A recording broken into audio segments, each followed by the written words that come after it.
Warahmatullahi wabarakatuh. Shalom, Om Swastiastu, Namo Buddhaya, salam kebajikan untuk kita semua.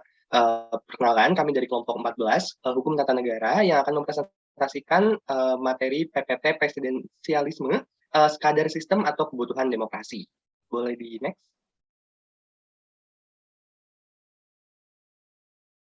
Baik, ini ada anggota kelompok kami. Yang pertama ada saya, Bagas Arya Jatmika. Yang kedua ada Fadia Sabitah. Yang ketiga ada Azahra Nurin Tiara. Yang keempat ada Muhammad Ade Pradito. Dan yang terakhir ada Janis Krisadi. Langsung saja, yang pertama ada abstrak. Indonesia menganut sistem presidensial yang ciri-cirinya sangat terlihat jelas dalam konstitusi. Presidensialisme didefinisikan sebagai sistem pemerintahan di mana sistem kekuasaan tertinggi dipegang oleh presiden atau lembaga eksekutif. Sistem presidensial di Indonesia memisahkan kekuasaan menjadi 3 pembagian atau biasa disebut sebagai trias politika, yaitu eksekutif, legislatif, dan yudikatif yang memiliki wewenang dan perannya masing-masing. Namun, pada kenyataannya, sistem presidensialisme di Indonesia masih kurang jelas. Oleh karena itu, tulisan ini ditujukan untuk memahami penerapan sistem presidensial di Indonesia, sekaligus merumuskan apakah presidensialisme di Indonesia ini hanya sekedar sistem atau kebutuhan demokrasi. Karena dilihat dari pelaksanaannya sendiri, peran presiden justru semakin lemah dibandingkan DPR yang merupakan lembaga legislatif.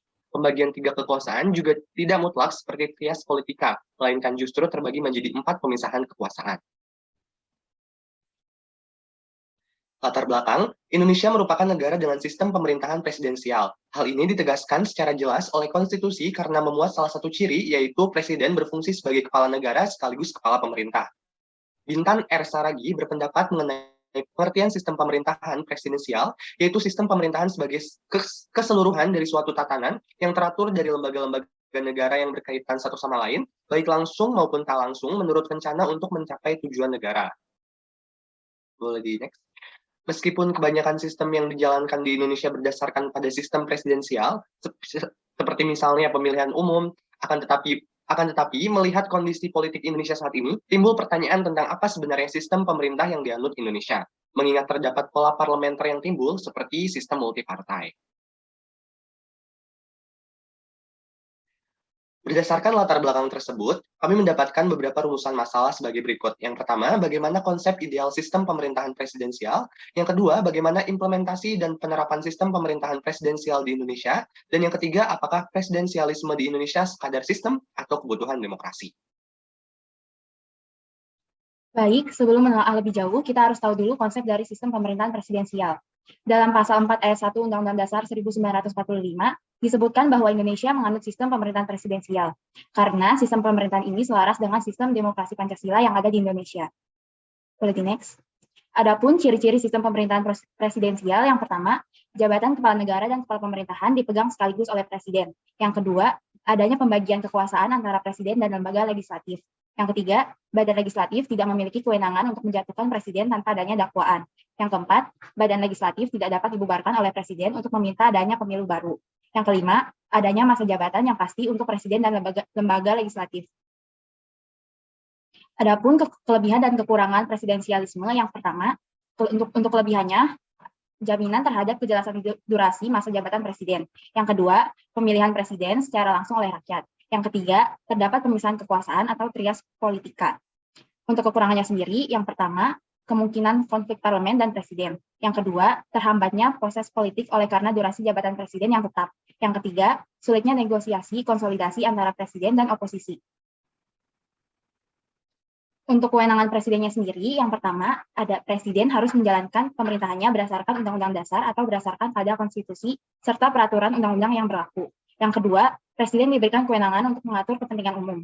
Yang ketiga, presiden memiliki wewenang dalam bidang keamanan untuk mengatur pertahanan dan keamanan negara.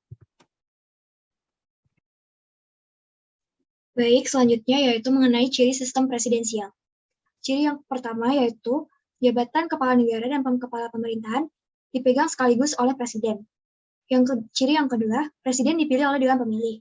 Namun, seiring berjalannya waktu, Dewan Pemilih mulai tidak terlihat lagi peranannya. Ciri yang ketiga, adanya pembagian kekuasaan antara presiden dan lembaga legislatif. Dan ciri yang terakhir yaitu badan legislatif tidak dapat dibubarkan oleh presiden untuk meminta adanya pemilu baru.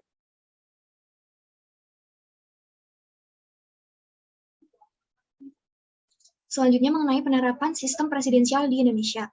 Dalam menjalankan pemerintahannya, Indonesia memiliki pokok-pokok sistem pemerintahan, yakni yang pertama, menerapkan negara dengan bentuk kesatuan dan prinsip otonomi daerah yang luas. Yang kedua, menggunakan bentuk pemerintahan republik dan sistem pemerintahan presidensial. Yang ketiga, adanya kekuasaan yudikatif yang dijalankan oleh Mahkamah Agung serta badan peradilan di bawahnya. Berikut ini adalah bukti bahwa Indonesia menganut sistem pemerintahan presidensial.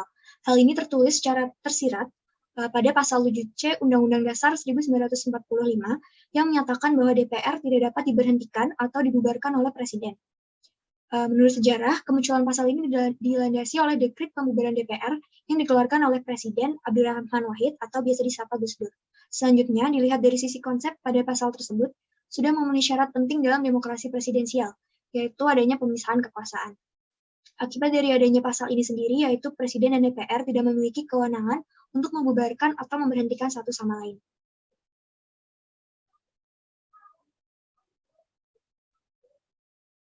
Yang kemudian ada ciri-ciri yang menandakan bahwa Indonesia merupakan penganut sistem presidensial. Ciri yang pertama yaitu Indonesia sendiri menganut prinsip pemisahan kekuasaan yang tercantum pada pasal 1 ayat 2 Undang-Undang Dasar 1945 yang menandakan bahwa semua lembaga negara memiliki kedudukan dan fungsi yang setara. Ciri yang kedua adanya pemilihan umum terhadap presiden dan wakil presiden yang dipilih langsung oleh rakyat. Yang ketiga adanya pembatasan masa jabatan presiden yaitu 5 tahun, sebagaimana tercantum pada pasal 7 Undang-Undang Dasar 1945. Yang keempat, lembaga politik bukan merupakan tanggung jawab presiden, akan tetapi presiden harus bertanggung jawab pada rakyat yang sudah memilihnya. Ketiga, pembagian kekuasaan dalam sistem presidensial di Indonesia. Pembagian kekuasaan tersebut diantaranya yaitu, yang pertama, kekuasaan legislatif. Dalam kekuasaan ini biasa juga disebut kekuasaan pembuat undang-undang, karena dalam membuat undang-undang harus terdapat pada suatu badan khusus untuk menghindari adanya pembuatan undang-undang atas dasar kepentingan sendiri oleh suatu golongan atau individu. Yang kedua yaitu kekuasaan eksekutif. Dalam pembagian ini, kekuasaan eksekutif yaitu kekuasaan dalam menjalankan undang-undang yang dipegang oleh kepala negara. Yang ketiga ada kekuasaan yudikatif. Kekuasaan ini merupakan kekuasaan yang memiliki tugas untuk menjaga undang-undang serta memiliki kewenangan dalam mengadili rakyatnya apabila terdapat pelanggaran terhadap undang-undang yang berlaku. Walaupun demikian, pada kenyataannya pembagian kekuasaan Indonesia tidak sepenuhnya terbagi menjadi 3 kekuasaan, melainkan 4 kekuasaan, yaitu eksaminatif. Pengertian dari kekuasaan eksaminatif itu merupakan kekuasaan mengenai keuangan negara yang menurut pasal 23 Undang-Undang Dasar 1945 sesudah amandemen adalah BPK. Sistem multipartai dalam sistem pemerintahan presidensial di Indonesia. Dalam penerapan sistem multipartai di Indonesia, banyak terjadi pertentangan antara kepentingan partai politik dengan kebijakan pemerintah. Keberadaan sistem politik multipartai di tengah penggunaan sistem pemerintahan presidensial di Indonesia memberikan dampak berupa kebuntuan dan timbul konflik antar DPR dengan Presiden.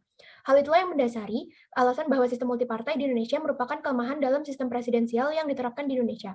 Kelemahan-kelemahan tersebut adalah timbulnya ketidakstabilan pemerintah karena adanya kedudukan yang sama kuat antara pemegang kekuasaan dan adanya kemungkinan Presiden dapat kehilangan dukungan dari parlemen.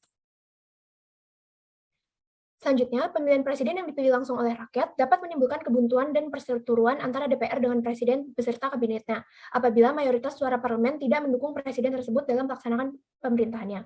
Yang keempat, adanya keharusan membuka koalisi dalam sistem ini, sebagaimana disebutkan oleh Jose Antonio Ceibeb, bahwa presiden yang menyadari bahwa dirinya berada di situasi minoritas memungkinkan untuk masuk ke dalam koalisi untuk mendapat dukungan dari Kongres mayoritas. Dengan demikian, berkaitan dengan sistem pemerintahan presidensial di Indonesia, sistem multipartai memberikan pengaruh besar dalam efektivitas pelaksanaan sistem presidensial itu sendiri. Kesimpulan, sistem presidensial dikatakan sebagai sistem di mana presiden adalah kepala negara sekaligus kepala pemerintahan. Dalam sistem presidensial disebut trias politika yang diciptakan oleh Montesquieu.